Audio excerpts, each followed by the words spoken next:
Good morning. Sobrang aga ko today. Ang tanong, may kape ba tayo?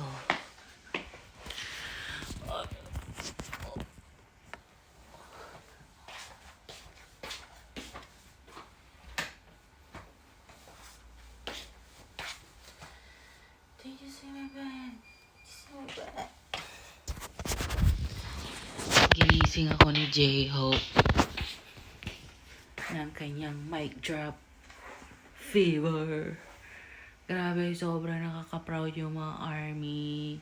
Chineer nila si J-Hope hanggang sa makakaya nila lahat ng part ng ibang member. Sila yung kumanta. So, may work ako today.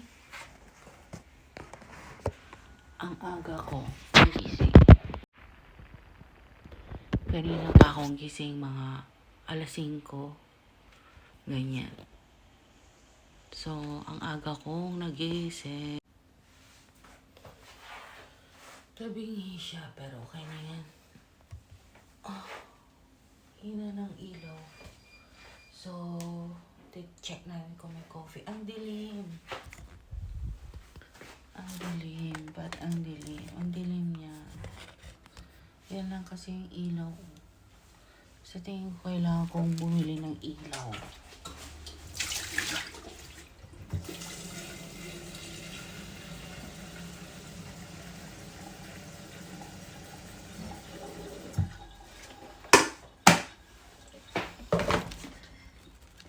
May nabili akong food kahapon.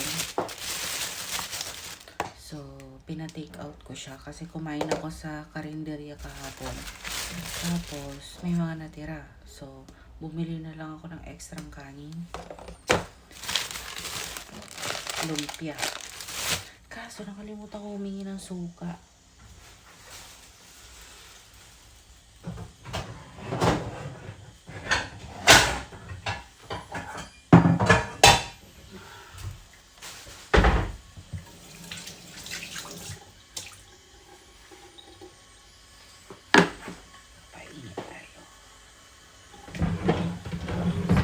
Coffee ako.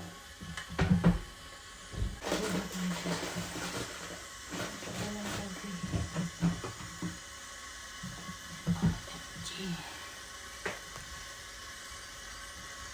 Walang coffee.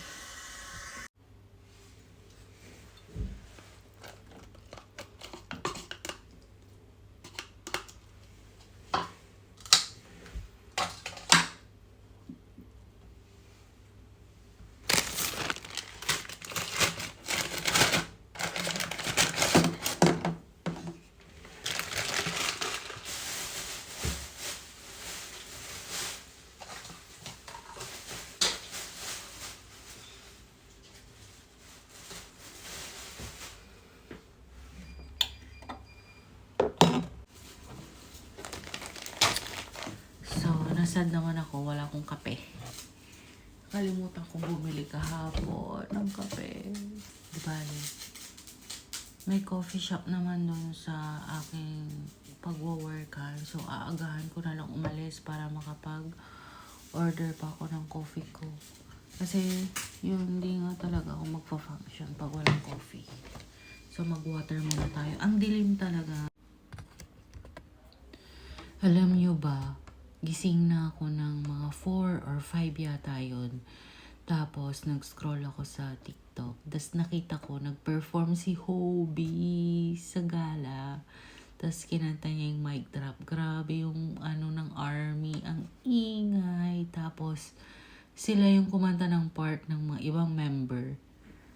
Tapos, grabe, nag-live pa siya. Tapos, sabi niya, nagti-thank you siya sa army kasi nandun sila. Tapos, yung muntik niya nang hindi marinig yung mga instrument dahil sa sobrang ingay ng cheer ng army. So, ang saya lang. As in, nagising yung buong diwa ko. So, ngayon, ang agenda natin for today is pupunta ako sa work. And then, may relieve ako 24 hours. So, yung work ko is 5 hours. And then, meron akong relieve. It means to say, papalitan ko yung isang caregiver kasi magde-day off siya. So, ako yung magjo-duty. Tapos, babayaran nila ako, ganyan. So, ayun. Buti naman may nahanap ako dahil marami tayong bayarin today. So, kakain ako. Ito yung tinake out ko from yesterday night. Kumain kasi ako sa karinderya. So, sobra naman siya. So, tinake out ko siya. So, ngayon, yun yung breakfast ko. Kain tayo.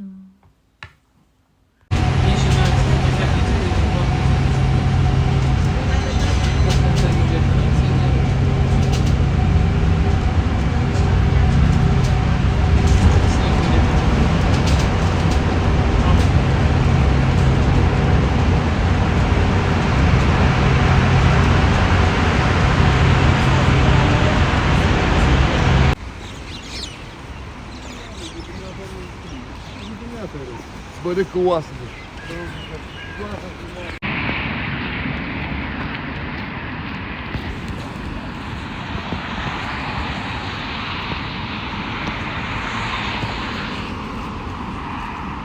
Late na ako. So, nag-message na ako sa pagtatrabahuan ko na mag-start na lang ako ng 9. Kasi late din yung bus. Useless din yung paggising ko ng na madaling araw. Binabala ko pa naman ngayon parang magkakape muna ako, ganyan, uupo. As yun lang.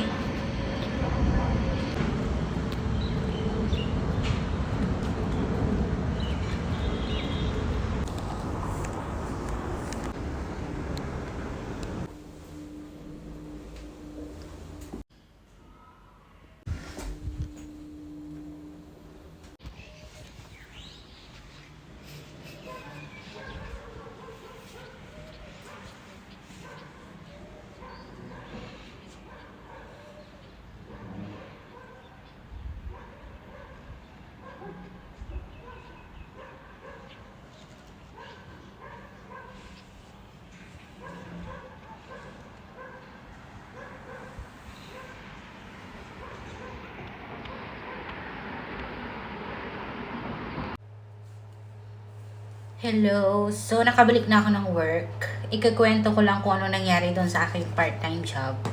Kasi nakakaloka na loka ako. Although, hindi ko naman masisisi si Kabayan na hindi niya sinabi sa akin yun kasi baka in the last minute is mawalan siya ng reliever. So, reliever, nag-relieve ako sa isang kapwa ko caregiver na magde-day off. Usually, yun naman talaga yung part-time job namin dito na pinaka-safe namin gawin, yung mag-relieve ka at sila magde-day off at ikaw ang papalit sa pwesto nila. So, ganun yung ginawa ko. So, nag-umpisa ka ng 3 p.m. until Friday 3 p.m. and natapos ako ng Friday ng 4 p.m. So, ngayon, okay naman yung work. Yun nga lang, medyo nakakailang kasi sa bahay. Imbis na lola lang yung aasikasuhin, may kasama siyang anak. So, sabi ko, sige, carry lang. Okay lang yan. Tapos, kinagabihan, parang doon na ako nagkaroon ng problem. Kasi girl, bukod sa namamahay ako, hindi ako makatulog. Yung anak niyang lalaki is lakad na siya ng lakad. Tapos, parang hindi pa siya, wala sa katinoang isip. Kumbaga, kinakausap niya yung sarili niya. So, okay lang naman, kinakausap niya yung sarili niya. So, wala ko naman akong pakialam kasi hindi naman siya yung aalagaan ko, ganun. Tapos, sabi naman ng caregiver, wala tayong pakialam doon sa anak. Si lola lang yung concern natin, ganun. So, okay lang. And then, nakakaloka. Di nag-lights off na. Laila to, good night, ganyan na. And then, nung magto-12 o'clock na ng midnight, lakad na siya ng lakad. Tapos nakikita ko kasi open yung door ko. Naiisip ko kasi, baka kailanganin ako ng gabi. So, naka-open lang talaga yung door ko.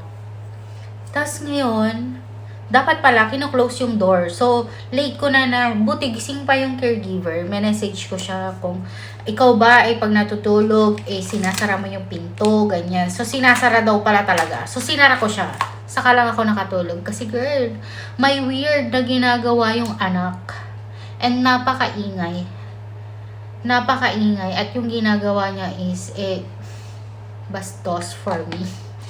At sobrang nagpanik ako, na-shock ang lola nyo. alam niyo yun, natakot ako. Kasi itong si anak is nanonood siya ng something sa telephone niya. Meron siyang ginagawang something. So, ako naman, si girl is super panic. Kinakabahan ako. Tapos hindi ako makatulog. Pero yun nga, hindi ko na rin nalabanan yung antok ko. Nung medyo naisara ko na yung pinto, parang pumayapa na yung pakiramdam ko. May message ko nga yung asawa ko. Sabi ko, ano ba naman to? Ganyan. Sobrang hirap kumiti ng pera. Hindi mo kasi alam kung hindi mo ina-expect yung mangyayari doon sa ririliban mo. Alam mo yun? Swertihan lang kung halimbawa magaan or something yung ririliban mo. Sa totoo lang, malimit na akong kumuha ng relief. Kasi mas malaki yung kita pag yung ibang part-time job yung kinukuha mo. Yung ginagawa mo. Kasi oras lang. Tapos makakapagpahinga ka pa, ganyan. Pero this time kasi parang nag-double job ako. So, sa umaga, mayroon akong 5 hours na trabaho and then this one is 24 hours. Kasi wala namang nagpapatrabaho ng Saturday. Dahil Friday, Saturday dito is holiday. So, yun lang. Tapos, tinanong ako ni Kabayan kung uulit pa ba ako. Sabi ko, carry lang. Pero, sa totoo lang, nagdadalawang isip na ako. Nagdadalawang isip ako, pero kung if ever na magre-relieve ulit ako sa kanya, at this time, alam ko naman na yung gagawin ko. Isasara ko na yung pinto ng evening dahil malakas naman si Lola, so hindi niya ako kakailanganin talaga ng gabi. So, it's okay. Sa tingin ko, okay naman. Medyo parang na-shock lang talaga ako nung una. Pero sa tingin ko, mabait naman yung anak. Yun nga lang, may pagka-weird. Yun lang.